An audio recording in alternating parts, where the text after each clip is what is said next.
Iran और Israel के बीच शुरू हुई जंग ने दुनिया भर में टेंशन बढ़ा दी है। पहले रूस यूक्रेन और फिर इजराइल हमास के बीच जंग के बाद अब इस जंग का असर तमाम ममालिक के शेयर मार्केट से लेकर कच्चे तेल की कीमतों में बढ़ोतरी की शक्ल में दिखने लगा है।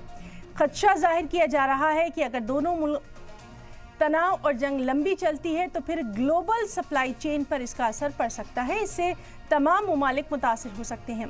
भारत की अगर बात करें तो दोनों ही मुल्कों के साथ भारत की तिजारत बढ़ी है और अगर इंपोर्ट मुतासिर होता है तो महंगाई बढ़ने का खतरा भी लाहक है।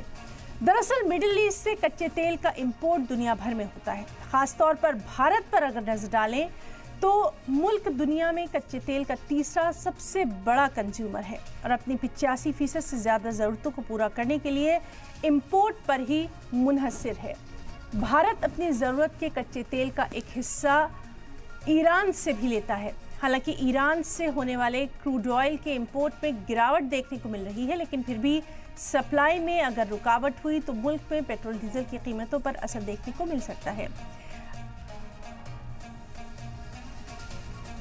तो आज इसी अहम मामले पर हम बात करेंगे अपने ख़ास मेहमानों से। चलिए उनसे हम आपका तारुफ करवा देते हैं। हमारे साथ एक पैनल मौजूद है। हमारे साथ मौजूद हैं कर्नल टीपी त्यागी, डिफेंस एक्सपर्ट हैं। त्यागी साहब, आपका बहुत हम वेलकम करना चाहेंगे, इस्तकबाल करना चाहेंगे। और हमारे साथ मौजूद हैं जनरल राजन कोचर जी, इंटरनेशनल अफेयर्स के एक्सपर्ट हैं। कोचर जी, आपका भी बहुत हम यहाँ पर वेलकम करना चाहेंगे सलाम टीवी में। और टीपी त्यागी जी, आपका ही रुख सबसे पहले करना चाहेंगे। जिस तरह से अभी हमने बात की कि दुनिया भर में टेंशन बढ़ गई है और तेल को लेकर कहीं ना कहीं पूरी दुनिया में तशवीश देखी जा रही है, किस तरह से देखेंगे आप इस बढ़ती हुई कशीदगी को, टेंशन को? जी बिल्कुल।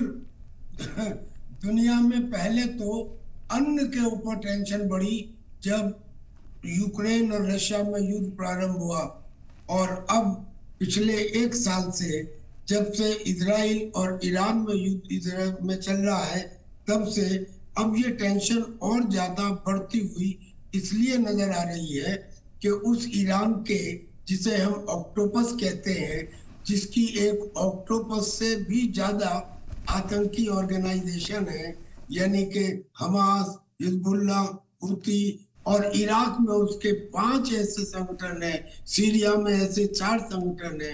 अब उनमें से जो हुती ने रेड सी के अंदर, चाहे ब्रिटेन के हो, चाहे वो अमेरिका के हो, चाहे इजराइल के हो, चाहे किसी और कंट्री के हो, उसने बहुत सारे शिप के ऊपर अटैक किया है, कुछ को डुबोया है, 1-2 को पकड़ा भी है, और उसकी रीच और तो और वहां से निकल के इंडियन ओशन तक भी आई है।